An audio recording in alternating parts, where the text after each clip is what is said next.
I'm zooming in this part. So there are two laws of reflection which are as follows. The first law of reflection is like that: the incident ray, the reflecting ray, and the normal at the point of incidence all lie in the same plane. So let's see. The incident ray, the reflected ray, the normal, they all lie in the same plane to the point of incidence. So what is this plane here? This one. And this is the point of incidence, right? So this is the point of incidence. This is the plane or the surface. So at this point of incidence, the incident ray, the reflected ray, and the normal, all of them, they meet together and they remain on the same plane. The second law of reflection says that angle of incidence is always equal to the angle of reflection. That we all can see, that the angle of incidence is always equals to the angle of reflection. The angle of incidence is denoted by angle I, and the angle of reflection is denoted by angle R. So they will always be equal to each other. Now let's look at the tidbit portion. A ray of light is an idealization in reality, just like a line in geometry, which is not supposed to have a breadth. Even the narrowest beam of light that we can get is made up of several rays.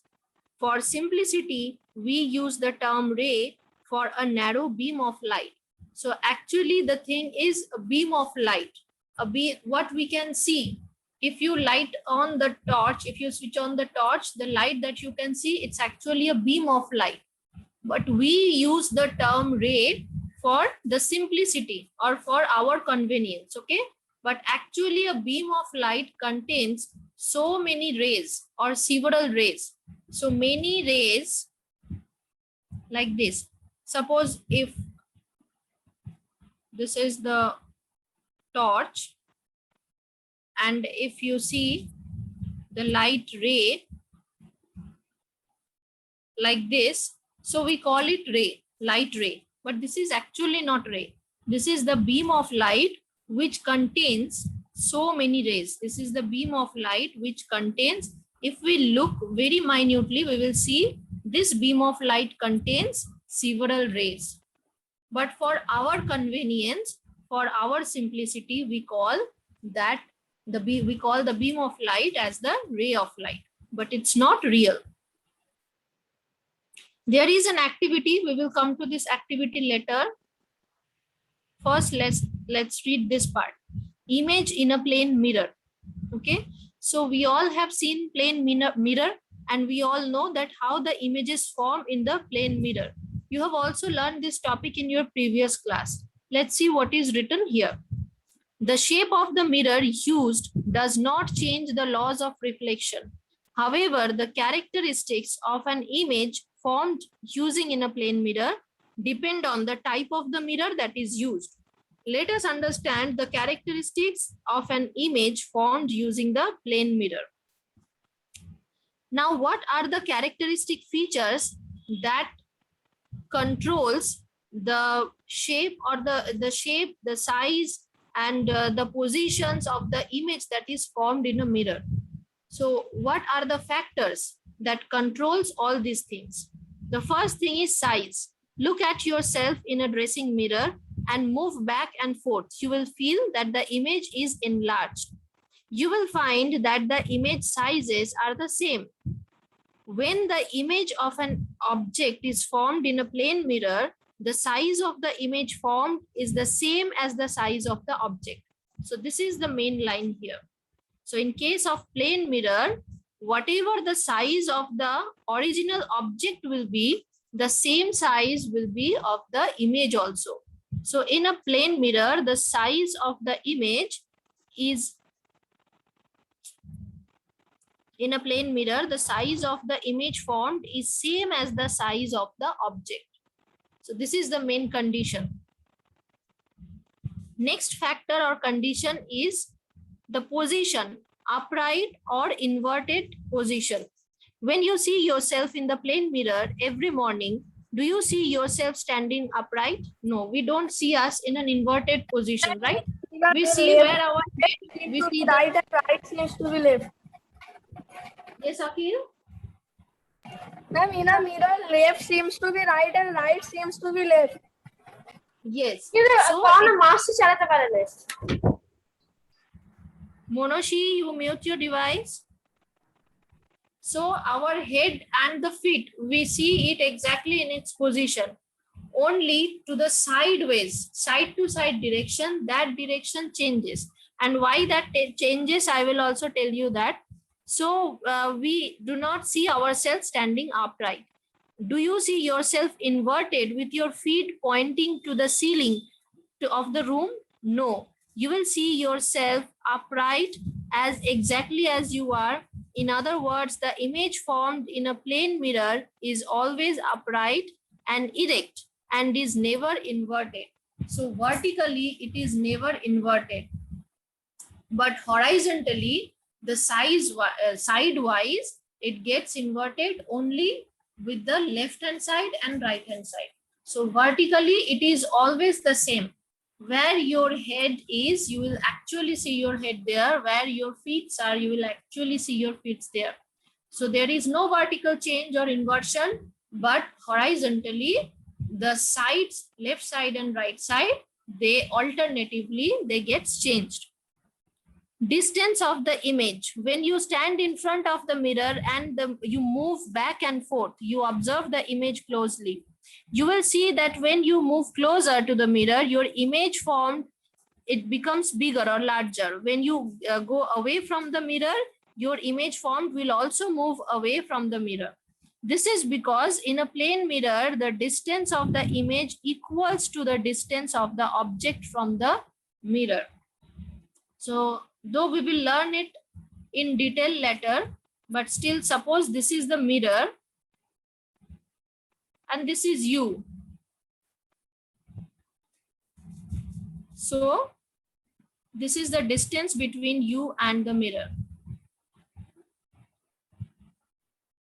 So in the mirror also, the distance between the image, so this is the object, the red one, and yellow one is the mirror. And now suppose the image is formed behind the mirror actually. What we can see on the mirror, it is formed behind the mirror. So if this is the image, this is the place where the image is formed, image of yours is formed, then this distance,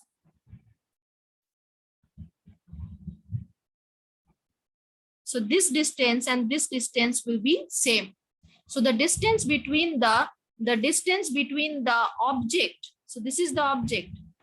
The distance between the object and the mirror is always equals to the distance between the mirror and the image. So this distance is always same. This is why whenever you move towards the mirror, your image will also move towards the mirror. Whenever you will move away from the mirror, your image will always move away from the mirror. So whatever you will do, your image will do exactly that thing. So this is the reason. Now let's come to the point why our left hand becomes right and right hand becomes left. The lateral inversion. If you write something on a piece of paper and hold it in front of the mirror, it is seen to be laterally inverted. That is the right and the left side appear to be reserved. This is because the image formed in a plane mirror displays lateral inversion. See this one. See, it's written ambulance. If you hold it in front of the mirror, here they have written ambulance. If you hold it in front of the mirror, it will make the proper image.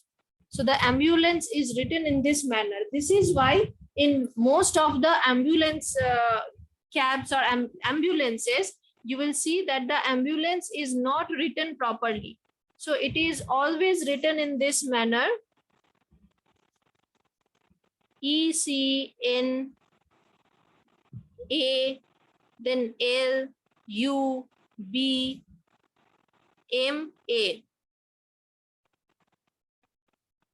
In the front side of maximum ambulances, you will see that the ambulance is written like this. Okay. How it is written? It is written exactly in inverted condition. That is E first, then C, then N, then A, L, U, B, M, A. Just like this. Why? Because the car that is in front of the ambulance, whenever he will see with the lens or with the mirror present in the rear mirror, whenever he will see the rear image, so that he can see this ambulance writing, because in the mirror it will become laterally inverted. So this is why in maximum ambulances, in the front side, at the front side of the ambulances, it is already written in a laterally inverted manner, so that when the person, when in front of the ambulance, if there is any car and the driver wants to see it, what is behind me, and when he will look to the front mirror or the side mirror of the car, he will look through it, so that he will see the laterally inverted form of this one. That is the actual ambulance word. Okay. So in plane mirrors, we can see lateral inversions. Now regular and diffused reflections. Let's see what are regular and diffused reflections. Reflection of light is of two kinds depending on the nature of the reflecting surfaces. If the reflecting surface is very smooth, then one kind of reflection we will see. If the reflecting surface is a little bit rough, then we will see another kind of reflection. When a number of parallel rays fall on a smooth, even and polished surface, all of them get reflected in one definite direction. You can see in this picture. So this is the example of a regular reflection. This is a very smooth and polished surface. All the rays are falling in the same direction, and so they are reflecting also in a definite or same direction. Okay, always in a straight line. Whenever you are drawing any light ray, you should always use the arrows. So do not forget to draw the arrows or indicate the direction of the light ray by these arrows. If you don't draw the arrows, then marks will be cut. Okay, marks will be reduced. So don't forget to draw the arrows whenever you are drawing any light ray.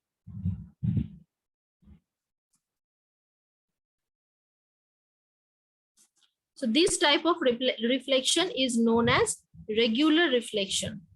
Now what happens if the surface is not totally smooth? Let's see. However, the surface of most objects around us are not so smooth. So around us, whatever we can see, the walls, the table, chair, everything, they are smooth, but not as smooth as the mirror, right? So this is why in those cases, we can see the diffused or irregular reflection. That are as smooth as mirror. Yes, Akhil, tell it again. What are the another things that are as smooth as mirror? Okay, it can be the tiles. Okay, nowadays you can see very smooth tiles are available, floor tiles. So they can reflect the light. They can reflect. They can show us the regular reflection. Okay, if that is very, very smooth, that surface is very, very smooth. So some tiles are available now that are very smooth, just like mirrors. And the skating surfaces, have you seen the skating surface? Sometimes the in the ice skating surface, that is also as smooth and shiny, just like the mirror. So this is why they will have to, in the ice skating rinks, they will have to be very careful with the lights that are used there. So there is also a scientific description or detailing there that they maintain in the ice skating rings, because the lights gets reflected by the floor very easily. So that is a completely different topic. Okay, so when the parallel rays fall on a rough surface, the reflected rays are not parallel to each other. They get reflected in different directions, and this is called irregular or diffused reflection. Now here you can see the picture of an irregular or diffused reflection. So as the surface is not smooth, though it is drawn here by a straight line, but the surface is not that much smooth. So all the rays will not go to the same direction.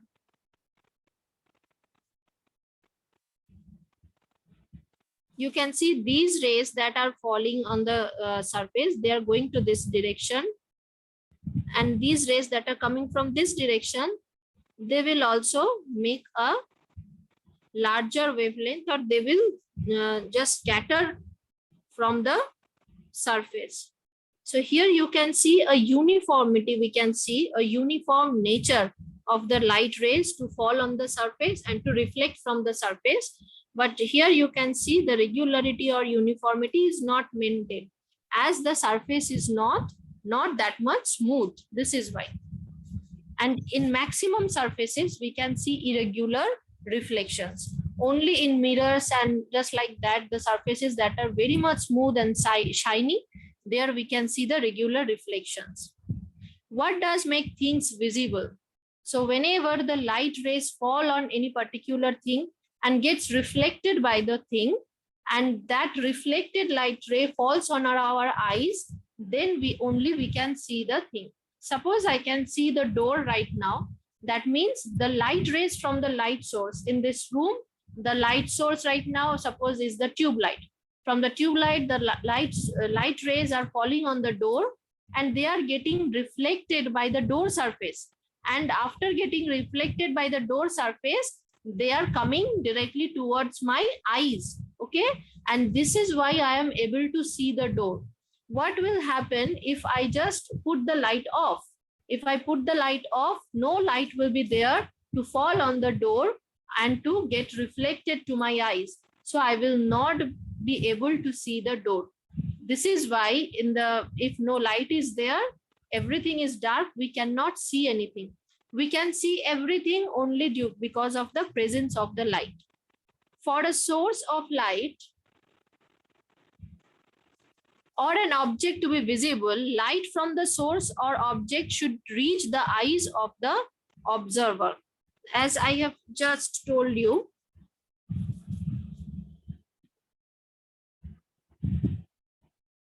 we know that all objects that we see can be classified into two types. One is luminous and another is non-luminous. Luminous objects are those that emit light on their own. These are also called sources of light, such as the sun, the stars, the light bulb. And can you tell me another example of luminous object? Anyone? A burning candle, fireplace. Yes, and yes, the fluorescent object. Have you ever heard the word fluorescence? Yes, ma'am. And what is that? Fluorescence? Ma'am, is it an element in the periodic table? It's an element that is present, yes, that is also an element, and that is present in some materials that can also emit light. And we have seen it. We can see many like keychains, or that is not keychain, okay, keychains, key rings, or anything like that, any small idols that we can see that emit green lights, okay, that emit green lights, those are called the fluorescent materials. That means even in the dark, if you just put off the all the lights, in the dark also you can see they emit the green light. So many things nowadays, they are available in the market that are made up of these fluorescent materials. Okay, so that they also emit the green light from them.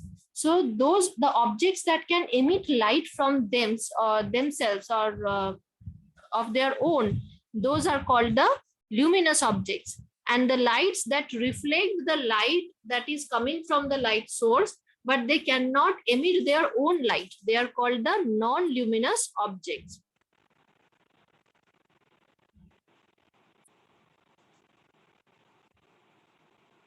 Okay, some examples are given here. Non-luminous objects are seen when light from the luminous objects fall on them. As I have told you, I can see the door because the light from the tube light the light rays from the tube light has fallen on the door, and it has got reflected by the door surface, and it came directly to my eyes. Only this is the reason that I can see the door. Or if I just switch off the light, I will not be able to see the door because no light ray is getting reflected from the door right now. So this is exactly what is written here. When rays of light reach our eyes, they fall on a layer at the back side of our eye called the retina. They are transmitted to the brain through the optic nerves, and the brain interprets a three-dimensional image formed on the retina. This is how we see the objects around us. So just behind the retina, at the back side of the retina, there are the optic nerves that are present that carry the message from the retina. When the light rays fall on our eyes, fall on the retina, so they create the image of that object from which the light rays are getting reflected. The image is created there, and that message is accepted or received by the optic nerves that are present there at the back side of the retina. Those optic nerves are directly connected to the brain. They carry the message to the brain, and then our brain also sends us message that what type of object is this, we know it or we don't know it, all these things. Okay, so then our brain analyzes the thing, that what is this thing that I am seeing, I am watching right now. Is it a door, or is it a window, is it a table, or is it a chair? So that work is of our brain. Our brain does that job. So what our eyes do, what is the job of the light? The light gets reflected on the surface, falls on the surface and gets reflected by the surface, and it directly falls on the retina. So when the light rays falls on the retina, it creates the image of that object, okay, from which it got reflected. So when the image is created, then the optical nerves that are present at the backside of our retina, they just take the message and they deliver the message to the brain. Now it is the job of the brain to analyze that this image that we have got, that I have got right now, this is the image of what? Is it the image of a door? Is it the image of a window, table, chair, book, devices, whatever is it? So what is this? Brain does that job. Okay, so this is the way how we how things get visible to us, how we can see everything, and we can differentiate that what kind of thing is this. Okay, so just mark up to this. We will not learn much more today. Okay, now if any of you have any problem, you just raise your hand. If any of you have any problem from this part, you can raise your hand. I will call your name one by one and I will try to solve your problem.